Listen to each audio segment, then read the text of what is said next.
Buenas noches, muy buenas noches, amados hermanos. Dios los bendiga. Buenas noches, nuevamente reunidos. Gracias a nuestro Dios.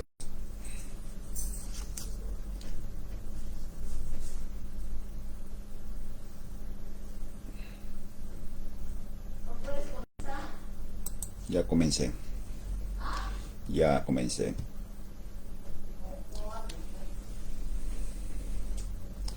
Amados hermanos, buenas noches a los que están esperando. Dios los bendiga.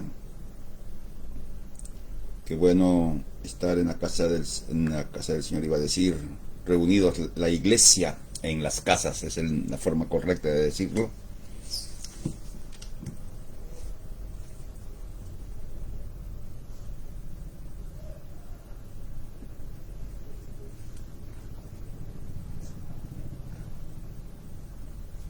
Buenas noches a los hermanos que están ingresando. Ana Kelly, Margarita, Ana Margarita, Dios te bendiga.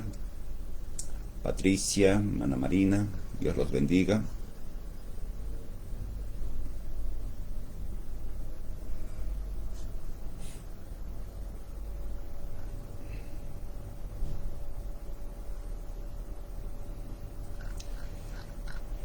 Bien, esperamos que vayan ingresando más hermanos. Ayer tuvimos un problema técnico. La configuración de Facebook había cambiado en mi máquina y no sabía cómo entrar. Gracias a Dios que alguien me ayudó. Daniel, mi hijo, me ayudó cómo entrar por un error involuntario de esas cosas que van haciendo internet, de ir adecuando, modificando, modernizando. Así que vamos a estar esperando unos minutos más. Ha cambiado algunas cosas, hermana Catalina. Hola Claudia, Dios te bendiga. Alegres con la noticia que has recibido hoy día. Hermana Alicia, ¿cómo estás? Fátima Quivilca, Dios te bendiga. Ana Rosa, Pablo Atalaya. Hola Dalila, Carlos Ruiz, hermana Giovanna, Dios los bendiga. Qué bueno estén aquí reunidos. Catalina, hermana Catalina.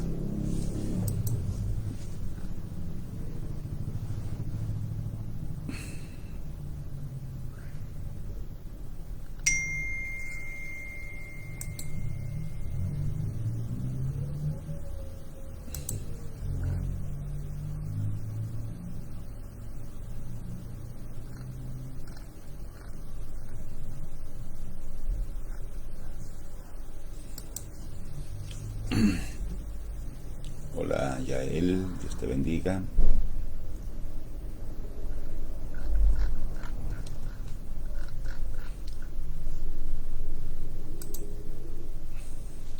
Bien, vamos a continuar hoy día con la historia de la iglesia. El tema es muy amplio como para poder abarcarlo en este mes, así que vamos a ir de repente saltando épocas de la historia para enfocarnos en lecciones de la historia.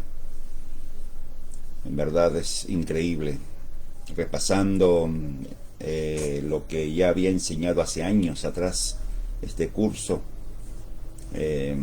pues cada vez uno ve y aprende más, y la verdad sigue siendo la misma, por cierto, no ha cambiado absolutamente nada.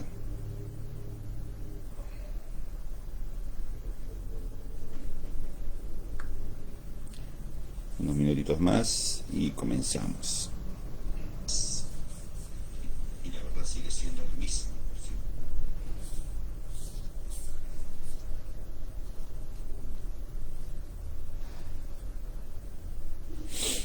Ok.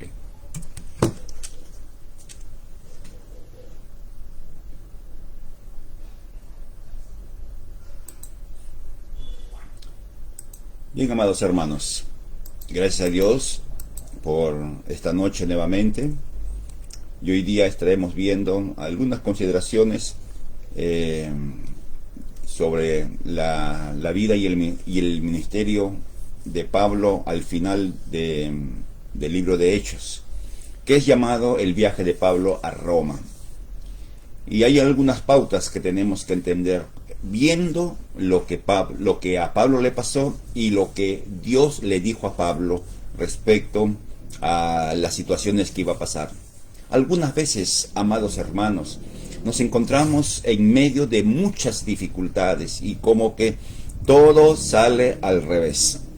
Yo creo que a más de uno nos ha pasado esta experiencia de ver como que no funciona lo que uno desea. Y no es que uno esté mal espiritualmente, no es que uno se haya alejado del Señor o que sea ingrato, no, uno trata y se esfuerza con la ayuda de Dios en vivir una vida que dignifique a Dios. Y sin embargo, a pesar de ello, las cosas no salen como uno desea. Las cosas no salen como a uno le gustaría que sucedan. Y eso nos lleva a pensar algunas veces, y el enemigo es bueno poniendo pensamientos en nuestras mentes de que no somos dignos, de que vale ser cristiano y para qué vivir bajo principios, etc. Al apóstol Pablo, desde el comienzo de su ministerio, sabía que tenía que ir a predicar a los reyes. En la semana pasada vimos que ya comenzó a predicar a los reyes cuando fue tomado prisionero. Cuando estaba preso en Jerusalén, pudo testificar delante de reyes. Pero aún faltaba mucho por hacer. Entonces, amados hermanos, los planes, y esta es la verdad con la cual quisiera comenzar en esta noche, los planes de Dios establecidos se cumplen a pesar de las circunstancias. En Hechos 23:11, el Señor le habla al apóstol Pablo en medio de una situación nada fácil. Le dice: ánimo, Pablo, porque así como has dado testimonio de mí aquí en Jerusalén, así tendrás que darlo también en Roma. Dios le está diciendo a Pablo que va a llegar a un lugar, y ese lugar es Roma. Ahora, para llegar a Roma, esa es otra historia. Esa es otra historia. Y Pablo es enviado a Roma, y en el viaje, que es hay muchos detalles en ese viaje, el apóstol Pablo aconseja que no suban al barco, que mejor esperemos en este puerto, pero el capitán no hizo caso, como diciendo: ¿y tú qué sabes de navegar? Aquí hay un piloto, aquí hay marineros especialistas, nos pueden llevar, aunque la historia nos muestra y la realidad muestra de que los tiempos en que querían viajar no son apropiados para viajar en las naves que tenían en aquellos tiempos. Ahora, ¿qué nos enseña esto? Cómo el enemigo pudiera usar a personas de manera inconsciente para limitar que se cumpla nuestro llamado, nuestro ministerio, nuestra tarea. Porque cuando suben al barco, el capitán ordena y la gente obedece. Pablo dice: me parece que no tenemos que ir. El capitán dice: no, vamos.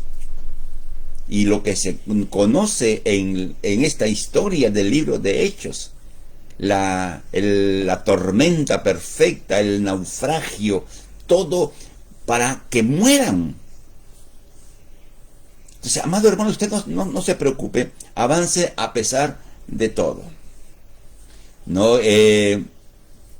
Ahora, si el enemigo puede usar de manera inconsciente a personas para limitar nuestro llamado y nuestro ministerio, Dios siempre tiene una palabra de ánimo en medio de las circunstancias creadas por otros.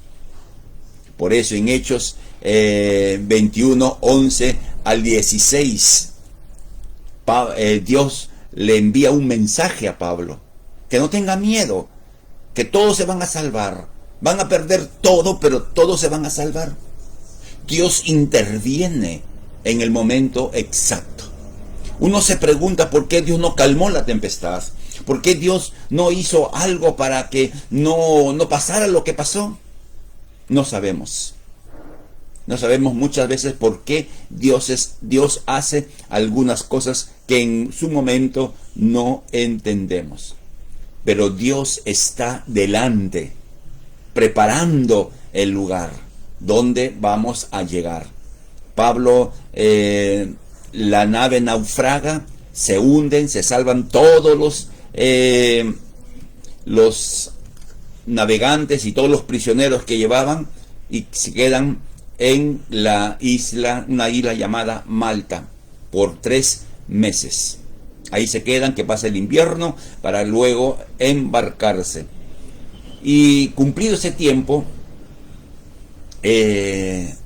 Pablo es llevado a Roma, llega a Roma y es puesto en una prisión domiciliaria, en este primer encarcelamiento, porque los historiadores dicen que hay 2 encarcelamientos. Este que tuvo mucha libertad para predicar el evangelio, pero no llegó a comparecer al César todavía. Eso lo veremos un poco más adelante. Pero miren, amados hermanos, la lección en este corto recorrido de los últimos capítulos de Hechos es que los ataques malignos, conscientes o inconscientes, los ataques que tienen dirección y que personas atacan nuestras vidas o nuestras iglesias o nuestros ministerios, o personas o situaciones de manera inconsciente quieren limitarnos, nada podrá detener a quien está en el centro de la voluntad de Dios. Si usted está en el centro de la voluntad de Dios, la tormenta perfecta no lo va a detener. Si usted está haciendo lo que Dios quiere que usted haga, sencillamente las tormentas no significa que Dios esté en oposición a usted, sino sencillamente es la actividad maligna que busca retrasarlo en su avance. Pablo llega a Roma, predica el evangelio a mucha gente, llama a los judíos, como era la costumbre, primero el judío y luego al griego o al que no era judío. Y hay una gran discusión entre los judíos porque no sabían exactamente qué cosa hacer con Pablo. Pero el asunto es que Pablo siguió predicando el evangelio. Y a cada soldado que predicaba, a cada soldado que le tocaba de guardia, le predicaba el evangelio.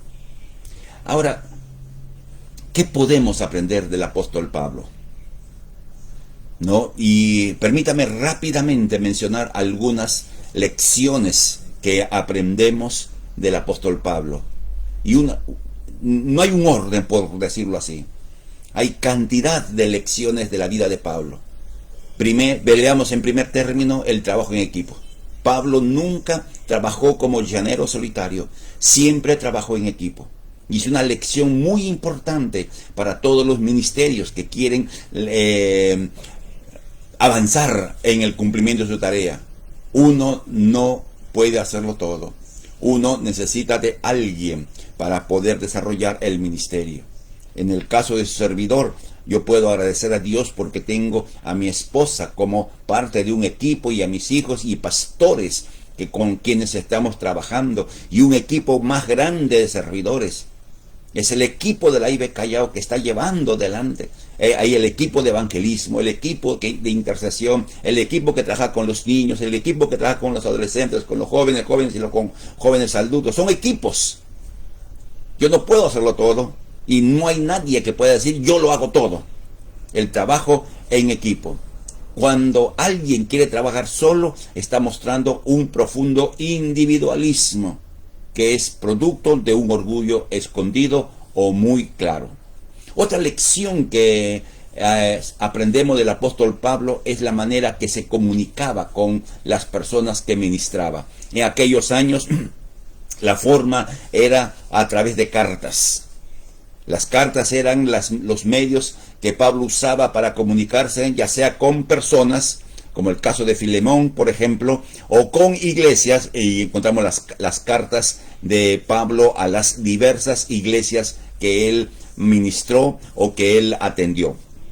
Entonces, aplicándolo a nuestras vidas y a estos tiempos. Tenemos que usar todos los medios que están a nuestro alcance para poder servir a los santos, para poder servir a las personas que ministramos. Hoy día tenemos tantas facilidades. Dios nos permite, por ejemplo, hacer ciertas llamadas, videollamadas para orar en hogar. Entramos a la casa a orar por alguien de manera especial. Tenemos consejería por este medio virtual, etc. El asunto está que debemos tener comunicación con la mayoría de personas y aquellos que están desarrollando ministerio. De tener una relación, una comunicación muy fluida para establecer lazos de compañerismo, lazos de amistad, lazos de compromiso. Otra lección que aprendemos del apóstol Pablo es su vida de oración. Pablo era un hombre de profunda oración. Oraba por las iglesias, oraba por los creyentes. Él llegó a decir que la carga de la iglesia estaba sobre sus hombros. Y dice, siempre oro por ustedes, siempre oro por ustedes. Y Pablo de hecho no mentía. Por lo tanto, amado hermano, Pablo es un ejemplo para nosotros que debemos tratar con oración cada aspecto de nuestro ministerio y también los aspectos de nuestra casa, de nuestro trabajo, de los estudios, etcétera. Cada aspecto de nuestra vida deberíamos presentarlo a Dios en oración. Usted dirá, pero ¿qué tiene que ver Dios con mis estudios? Mucho, mucho más de lo que usted se imagina. Porque Dios le puede hacer recordar lo que usted ha estudiado. Porque Dios le puede dar una palabra adecuada en un momento dado, etcétera. O Dios le puede iluminar la mente con algunas ideas que puedan ayudarle en sus estudios. Otra lección del apóstol Pablo es su manera de llevar a la madurez a los creyentes. La preocupación de Pablo era predicar el evangelio para que reconozcan a Jesús como Señor. Y la segunda tarea importante es hacer que estas personas que recibieron que experimentaron el nuevo nacimiento, vayan creciendo y desarrollando. No era suficiente que solamente hicieran su profesión de fe. Buscaba llevarlos a la madurez. Y ese es el esquema que tenemos como base en nuestro trabajo ministerial como IBE Callao. Evangelizar para discipular. Discipular a los que han sido evangelizados. Y esto nos lleva al siguiente pensamiento. Usted tiene que, si usted es servidor de cualquier ministerio, una de las tareas que tiene es llevar a la madurez a las personas con quienes trabaja. Y para llevar a la madurez a otros, usted tiene también que madurar. Porque si usted no madura, no va a poder transmitirlo hacia las personas que están en su entorno. Otra característica del apóstol Pablo es reconoce el valor de las personas como elegidos, amados, fieles, santos, justos. Una serie de calificativos da el apóstol Pablo a los creyentes. Y una cosa interesante que a mí me tiene, dándole vuelta y reflexionando, es que Pablo no menciona absolutamente nada el discipulado. Y no usa la palabra discipulado para referirse a los que son parte de la iglesia. Muy interesante. Es un detalle que estudiando un nivel de discipulado me hicieron la pregunta, ¿no? Que si hicieron esto, ¿qué pregunta tiene sobre el discipulado? Y yo comencé a pensar, ¿qué pregunta tengo? Y me interesé dónde está la última mención de la palabra discipulado en el Nuevo Testamento, el libro de Hechos. Y de ahí no se menciona para más. Ni Pedro, ni Juan, ni Judas, nadie mencionó de Hechos para adelante el concepto o la palabra discipulado, que no significa que esté mal. sino que son procesos con nombres y formas diferentes. Entonces tenemos que valorar a las personas, volviendo al punto, valorar a las personas a quienes servimos, reconocerles que su dignidad, reconocer su ministerio, recordando que no todos tenemos el mismo ministerio y el mismo don, y que somos interdependientes en el trabajo ministerial. Otra lección que aprendemos es Pablo como un servidor. Pablo nunca abusó de la autoridad, aunque podía, nunca exigió para sí favores o privilegios, al punto que encontramos que él determinó trabajar para evitar ser carga. Tiempos diferentes, por cierto, tiempos diferentes. Y él estaba a disposición de las congregaciones para servir. Otra lección que aprendemos del apóstol Pablo: fidelidad a todo precio. A pesar de las dificultades, a pesar de los problemas, a pesar de las persecuciones, a pesar del peligro de muerte.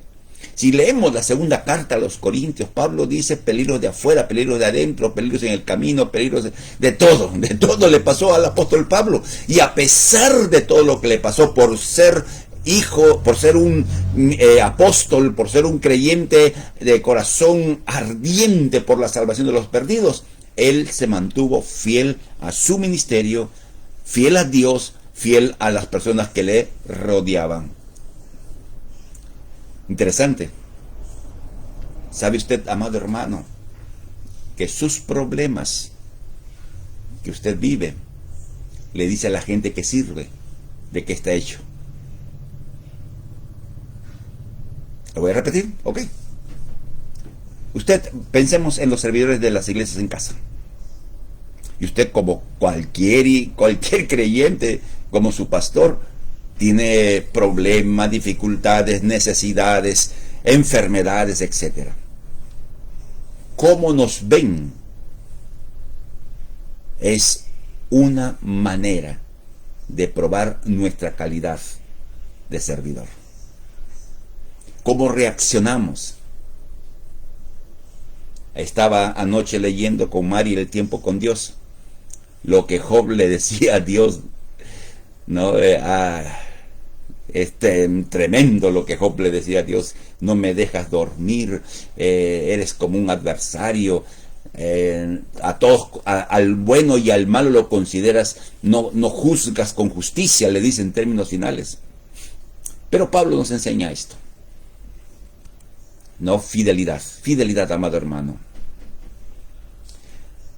Otra cosa más que aprendemos de Pablo: Pablo tuvo la osadía de decir: imítenme a mí, como yo imito a Cristo. Qué modelo para usted y para mí el apóstol Pablo. La preocupación de Pablo es ser modelo para otros. Su deseo de transmitir no solamente conocimiento, sino vida a través de su testimonio personal. El apóstol Pablo, otra característica, era un maestro. Enseñaba la palabra.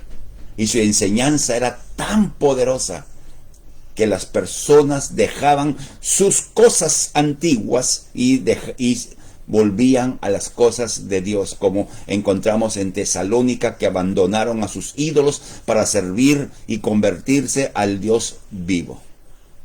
Interesante, amado hermano, el poder de la enseñanza. Usted, querido servidor, vuelvo a hablar a los servidores de hogar.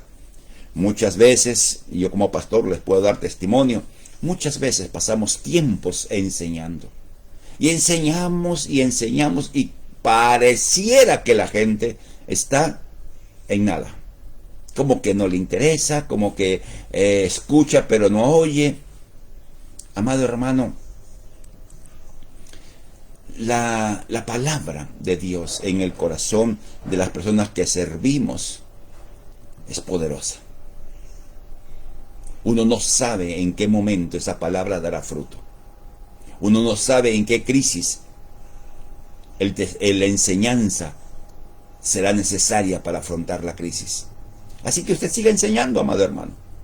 Siga enseñando. La enseñanza es la tarea que nos corresponde.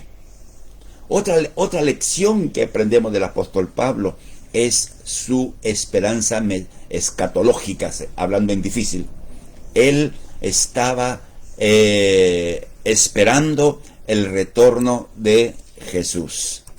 Ya todos conocemos en Primera a Tesalonicenses capítulo 4 como el apóstol Pablo no dice, les escribo para que no sean como los que no tienen esperanza, porque si creemos que Jesús resucitó, también así Cristo resucitará a los muertos, y los que estén vivos serán transformados en un abrir y cerrar de ojos, y nos encontraremos en las nubes para estar para siempre con Él. Para Pablo, como que Jesús ya llegaba, como que ya estaba en la puerta. Y eso hace casi 2000 años, amados hermanos. Y hoy día podemos decir con mayor certeza, mayor seguridad, con mayor convicción, Cristo viene ya. Podemos decir amén. Nuestros hermanos amados que están en sus hogares, creo que sí, podemos decir amén. El Señor Jesús ya viene. Las señales lo dicen de una manera tan clara, tan evidente, que no hay que ser muy estudioso, muy leído para saberlo. Entonces la esperanza escatológica. Otra cosa más que podemos aprender del apóstol Pablo, los encuentros personales. Pablo, por ejemplo, anhelaba llegar a Roma. En la carta a los Corintios, él dice, voy a ir, y la presencia corporal, aunque no es tan resaltante, es vital y importante. La comunión, cosa que no podemos disfrutar en estos tiempos. Vamos a nuestros cultos presenciales, y verdad, amados hermanos, 7, 9 y 11 de la mañana, nuestros cultos presenciales los domingos. Y aunque no podemos abrazarnos, no podemos desarrollar las relaciones que estamos habituados, el simple hecho de estar juntos, de saludar, algunos de adivinar quién está detrás de la mascarilla. El encuentro personal para el apóstol Pablo era vital e importante. Otra lección que encontramos en el apóstol Pablo, él no tenía ningún deseo mezquino de ganar algo a cambio de lo que hacía. Pablo da testimonio de que no usaba engaño, ni trucos, ni manipulación de la voluntad, ni buscaba ganar dinero, no estaba buscando sacar el dinero de la gente, sino compartirle a Cristo. Él no buscaba agradar a las personas, él buscaba agradar a Dios. Por eso en su corazón no había otra intención en todo lo que hacía, sino agradar a Dios que lo llamó al ministerio. Y ese debe ser una marca de todo hijo de Dios. Esa marca de no tener en el corazón ninguna doble intención, ninguna cosa escondida en nuestros corazones. Otra cosa más que aprendemos, hay muchas, y estamos avanzando rápido en esto. Pablo nunca usó, o mal usó, disculpen, la autoridad apostólica. Él dijo que su autoridad le había sido dada para construir y no para destruir. Pablo no imponía su voluntad, porque no es la forma de guiar. Bastaba su ejemplo. Él decía, Pablo, apóstol de Jesucristo, y punto. Y no más. Bastaba, porque más que el título, o el oficio o ministerio que uno cumpla o desarrolle en esta vida, lo que le da valor a nuestra vida es nuestro testimonio personal, el espíritu con que lo hacemos, el corazón que tenemos, es lo que le da peso a la autoridad. Como siempre se dice, y es cierto, la autoridad no se impone. La autoridad se refleja en la conducta y en la vida de las personas. Hoy vivimos en una cultura donde la autoridad se impone a la fuerza. Esa es la cultura. Quieren poner orden en una revuelta pública, meten violencia unos y otros a través de la violencia. Ok. Y hay muchos más, por cierto, pero quisiera terminar para entrar ya en la iglesia postapostólica. Algo que Pablo menciona en la primera carta a los Tesalonicenses, capítulo 2. La ternura y la paternidad apostólica. Pablo le dice a la iglesia de Tesalónica: yo soy como el papá, yo soy como su papá, que estoy educándolos, guiándolos en el concepto judío, por cierto, no guiándolos, formándolos, pero también soy como una mamá, que hay compasión, hay ternura. Y él se ve a sí mismo, dice: soy como una nodriza, una dama que cuida bebés, que cuida hijos ajenos, y que tiene la experiencia de cuidar los suyos propios. Es impactante la disciplina y la ternura en el corazón de Pablo, y una marca para nosotros. Hay muchas más lecciones que podemos sacar del apóstol Pablo, y vamos a dejarlo allí para avanzar en esta noche y ver la iglesia post-apostólica. ¿Cómo estaba la iglesia del Señor al finales del primer siglo, del año 100? Las 7 cartas del Apocalipsis nos demuestran cómo estaban las iglesias de aquellos tiempos. La condición espiritual, la condición social, la condición cultural, la condición religiosa de la iglesia. Y estas 7 iglesias elegidas revelan las condiciones de las iglesias de todos los tiempos, de aquel tiempo y de todos los tiempos. Es decir, que a través de todos los siglos veremos iglesias como las que se ven en las 7 cartas. No características positivas y características negativas. No, por ejemplo, Éfeso dejó su primer amor. Esmirna no tenía ninguna característica negativa. Pérgamo, el permitir que Balaj se metiera, el espíritu de Balaj, un sincretismo. Tiatira, el permitir que una profetisa falsa enseñe. Una iglesia muerta espiritualmente, la de Sardis, una iglesia que no tiene características negativas. La segunda es Filadelfia. Y la última iglesia, la Odisea, fría, tibia, rica, pero pobre. Y a través de los siglos, estas 7 iglesias del Apocalipsis se ven reflejadas en el mundo entero. Hoy día hay iglesias como Éfeso, que aborrecen las falsas doctrinas, que son expertos en descubrir errores doctrinales, que está bien, tenemos que hacerlo, pero lo hacen no por amor a Dios, no por amor al que estuviera engañado o en falsedad, sino sencillamente como para decir: mire, yo soy el que conozco la verdad, yo tengo la verdad. Le falta amor. Hay iglesias como la de Esmirna, fieles, perseguidas.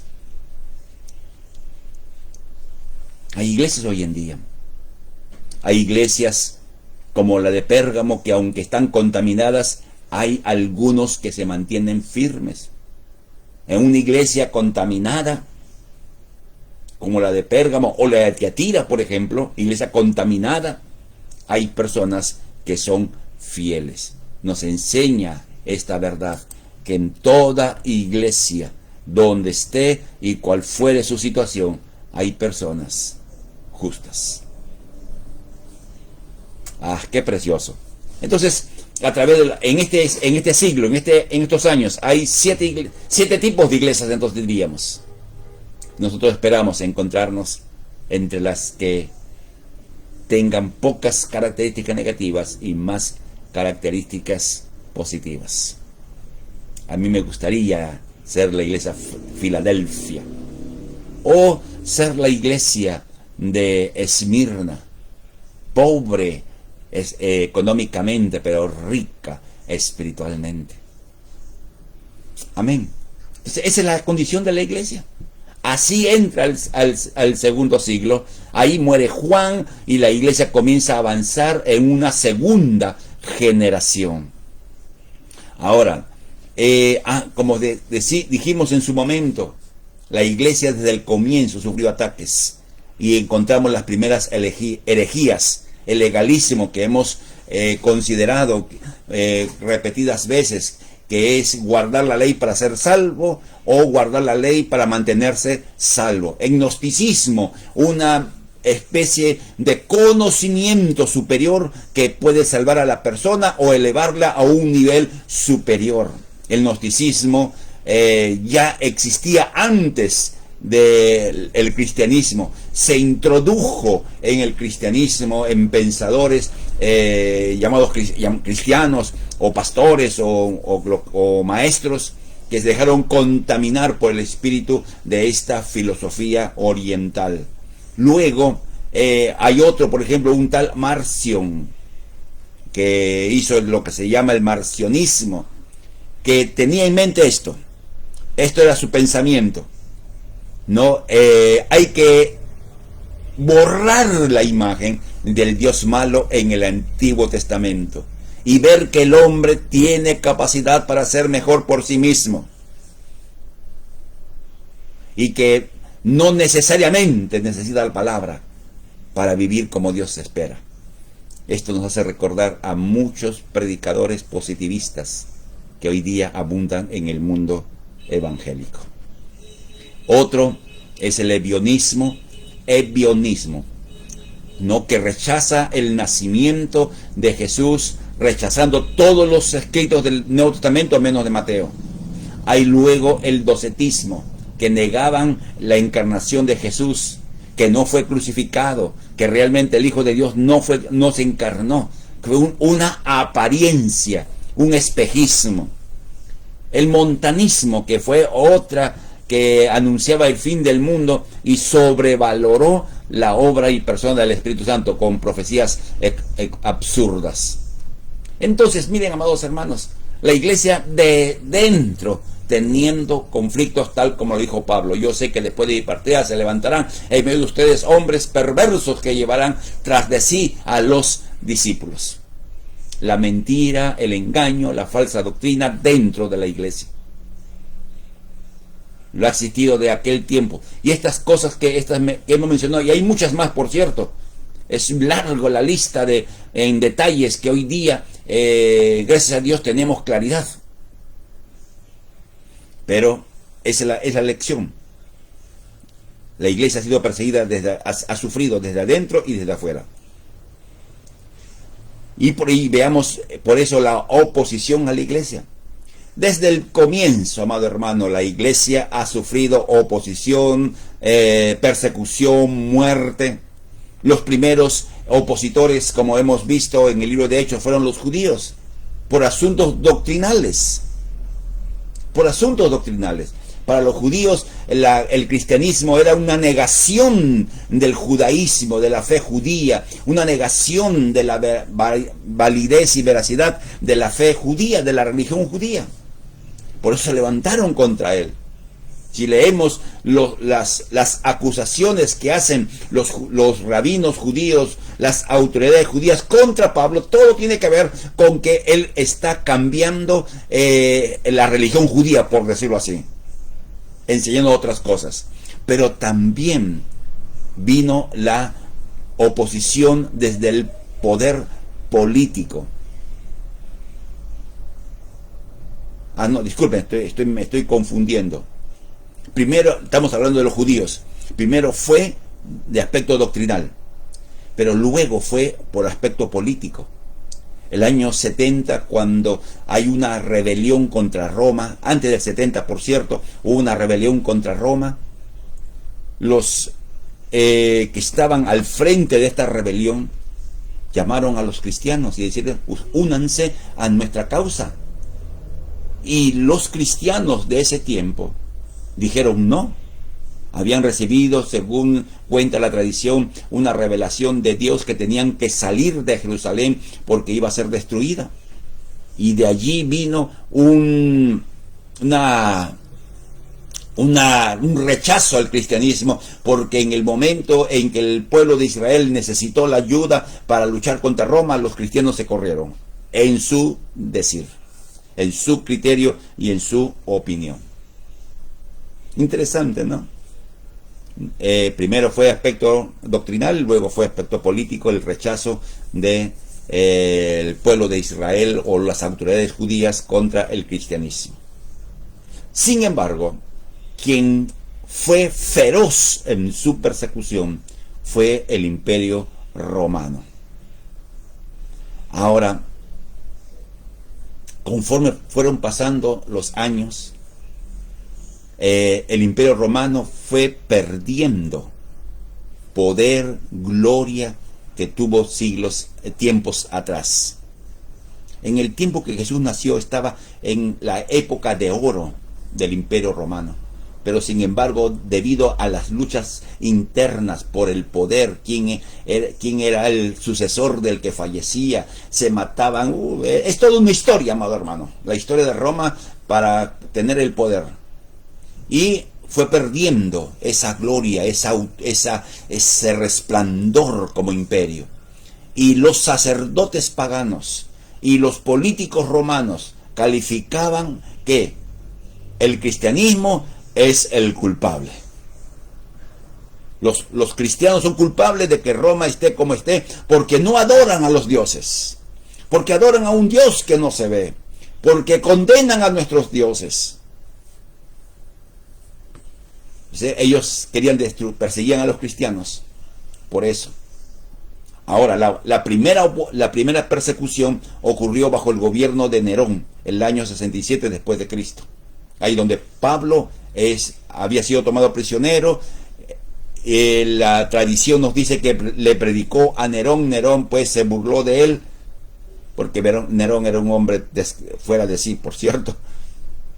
Y Nerón, en un arranque de locura, incendia Roma y culpa a los cristianos. Y aquí ocurre la primera persecución a nivel de todo el imperio. Un decreto imperial acusando a los cristianos de que quemaron Roma.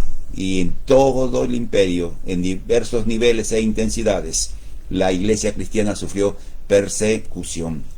Por más de 200 años la iglesia sufrió persecución. Del año 100 hasta el año 300, la persecución era el pan de cada día. Y el año 303, un emperador llamado Diocleciano fue la más violenta de todas las persecuciones que la historia ha presentado. Horrible la forma como perseguían a los cristianos y cómo los mataban. Pero ahí está la verdad bíblica, que es para decir: Señor, qué grande eres. Las puertas del infierno no prevalecerán contra ella. La iglesia se mantuvo firme, con todos los líos que tenía de falsas doctrinas en medio. Se mantuvo firme, se mantuvo allí unida en un sentido, porque las fuerzas malignas no podrán detener a la iglesia del Señor. Amén. Producto de los ataques que recibía la iglesia cristiana desde dentro y ataques desde afuera de filósofos romanos y griegos, surgen los llamados defensores de la fe o los apologistas, que defendían la doctrina contra los herejes y cristianos, como hemos mencionado, los ebionitas, los montanistas, etc. Entonces se levantaron, Dios levantó hombres que defendieron la fe. Y también defendieron la fe de los ataques de la cultura romana y cultura griega. Porque miren, se decía, era común decir en aquellos años que los cristianos eran ateos. Así lo llamaban.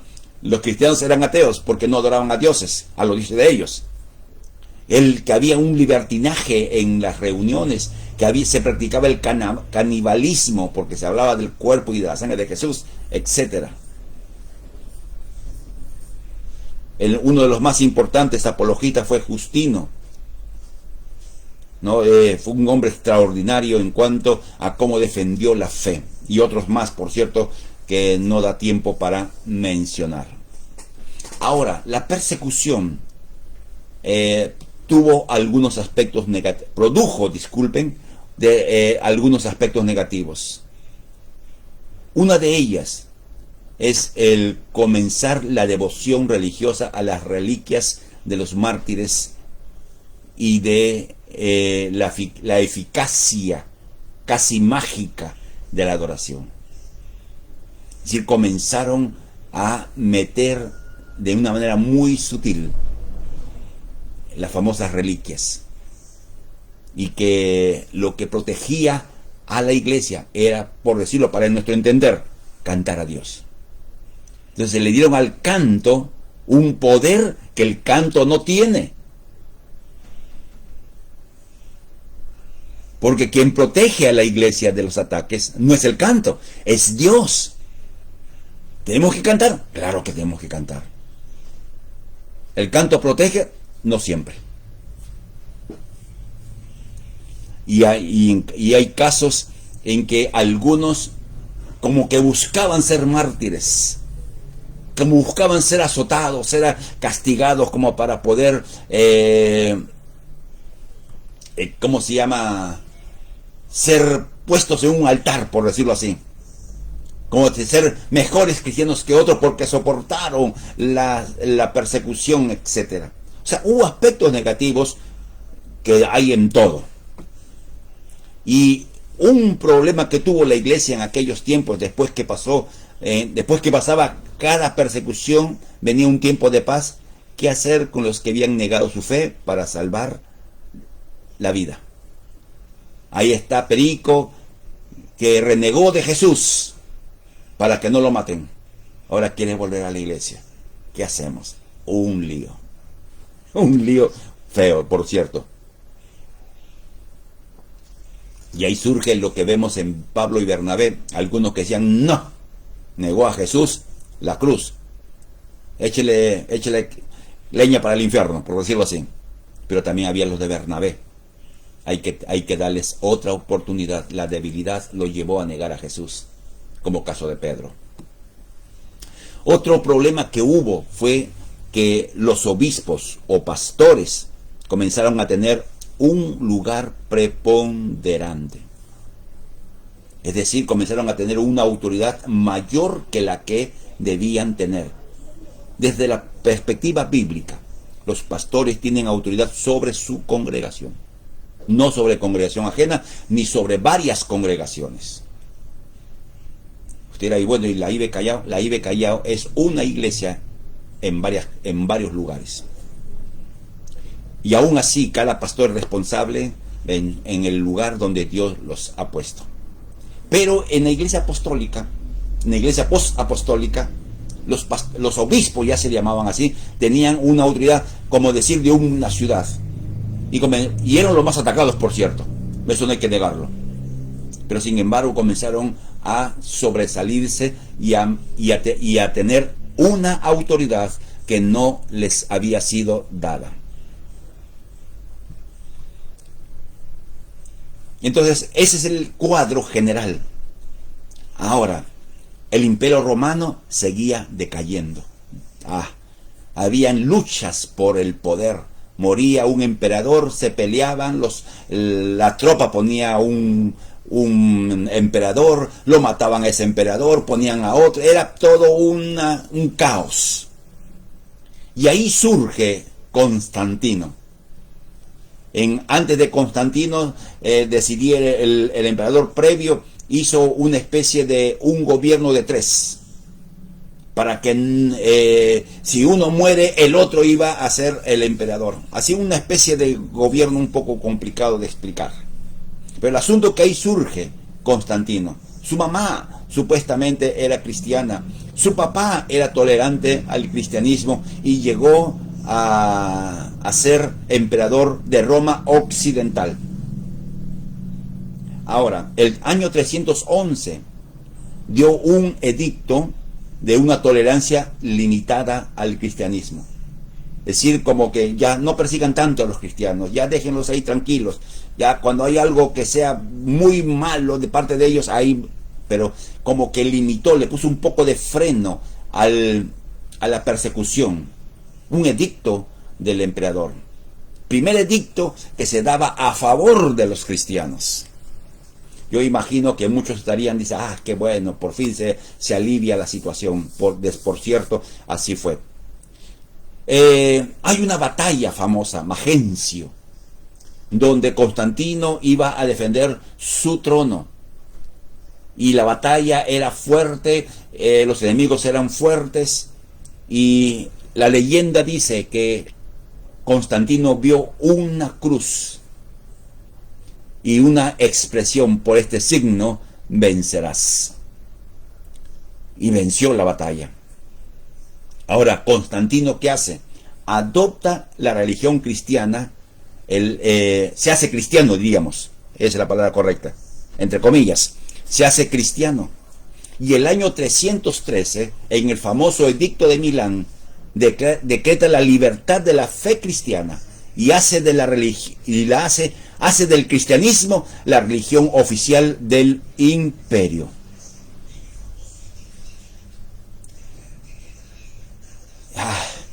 Este fue una jugada maestra del diablo. Realmente maestra. La decisión de Constantino fue puramente política, porque buscaba la unidad dentro del imperio romano que estaba tan quebrada. Y él vio a los cristianos que eran tan fieles a su Cristo, que podían ser tan fieles a Roma. Y así como estaban dispuestos a morir por Cristo, entonces ellos también estarían dispuestos a morir por Roma. ¿No? Constantino dio este decreto con un espíritu absolutamente político. Ahora, ¿él qué hizo? Él comenzó, eso lo veremos un poco más adelante. Veamos algo que es cierto. Constantino nunca fue creyente. Mantuvo su rol de sumo sacerdote de la religión pagana en Roma. Siguió haciendo haciendo maldades, injusticias. Y se bautizó antes de morir, pensando que el bautismo iba a borrar todas las maldades cometidas. Y usted y yo sabemos que eso es más falso que un billete de 6 soles. ¿Qué cosa dejó como legado Constantino a la iglesia? La unión del poder político y el poder religioso. La semilla de la Iglesia Católica Romana. Constantino, ¿qué hizo, por ejemplo? Apoyó a las iglesias con recursos financieros. Iglesias que no tenían capacidad porque era iglesia perseguida. Y entonces comenzó a apoyar y comenzaron a construir templos. Se les dio trabajo en puestos importantes a los pastores y a los creyentes influyentes. A todos los cristianos, o aquellos que decían yo soy cristiano, le exceptuaban del servicio militar. El día de culto, el domingo, primer día de la semana, se convirtió en día de fiesta civil. Decretó que el primer día de la semana era día feriado, para entender en nuestro lenguaje de este tiempo. Ah, aunque la iglesia ya tenía problemas, Constantino sumó muchos más. La unión del poder político y el cristianismo siempre ha perjudicado el cristianismo. Aunque uno escucha y lee de diversas fuentes de que el cristianismo, la iglesia debiera tener un rol en la política. La iglesia como tal no. Creyentes sí. Creyentes puedan ser políticos, alcaldes, congresistas, regidores, gobernadores, consejeros, etcétera, ministro de Estado. Está bien que lo sean. Y en eso no hay ningún problema. Pero de allí que la iglesia se involucre en activismo político, hay una distancia sideral. Eso es desde la perspectiva que su pastor tiene. La iglesia no puede, no debe unirse con el poder político. Nunca. Nunca. Ok, hermanos, aquí nos quedamos. Y la próxima, hay mucho más de Constantino, por cierto, pero ahí nos vamos a quedar con la ayuda de nuestro buen Dios. Para terminar, amados hermanos, disculparme una vez más por el día de ayer, debido a que la configuración del video en vivo del Facebook ha cambiado, cosas que hacen. Y ayer, pues, supuestamente yo hice para transmitir y no sé qué cosa era o cómo era que la cosa que no funcionó. Así que disculpen una vez más, amados hermanos, y Dios los bendiga. Y el día de mañana, 6 de la mañana, juntos como iglesia, orando. Una buena noticia para todos los que estamos orando. El hermano César Campos, el esposo de nuestra hermana Claudia, por quien estamos orando, primero ha ido mejorando poco a poco, y hoy día en la mañana le han sacado los tubos que estaba entubado. Ya le sacaron los tubos. Gracias a Dios. Gracias a Dios y a las oraciones del pueblo de Dios, de la IBE Callao. Cuando la iglesia se une a orar, Dios hace maravillas. Lo hemos visto con Matías, el guerrero, ese niño. Y seguimos orando para que Dios complete la sanidad en su retina. Y seguiremos orando. Sigamos orando por nuestro hermano Oscar, que se complete la sanidad. Nuestro hermano Dante Andrade también mejorando día a día. Así que, amado hermano, usted no puede darse el lujo, diríamos, de no orar. Y cuando tenemos nuestro tiempo de oración y usted lee la lista de peticiones, y usted lo puede ir leyendo, mirando su celular, o mirando su tablet, o mirando su laptop, o su PC, y va leyendo y ve un nombre y dice: Señor, toca esa vida. No la petición por un hermano Luis Espinosa que está en pleno tratamiento de la quimio: Señor, que no tenga consecuencias feas. O ahí hay una hermana pidiendo porque la presión arterial le está afectando: Señor, toca su cuerpo. Tal vez no podamos orar por todas, pero si muchos tomamos uno y otro, vamos a cubrir de oración el trono de Dios con las peticiones que amados hermanos nuestros hacen todas las mañanas. Así que mañana, 8 de la mañana, nos encontramos para seguir orando al Señor. Y estas clases continuarán la próxima semana, Dios mediante. No olviden los papás de hijos adolescentes. Este sábado tienen una cita especial para que ustedes puedan aprender como padres qué herramientas o qué puede hacer o qué debiera hacer con el problema de las redes y los muchachitos. Dios los bendiga, amados hermanos. Nos encontramos mañana.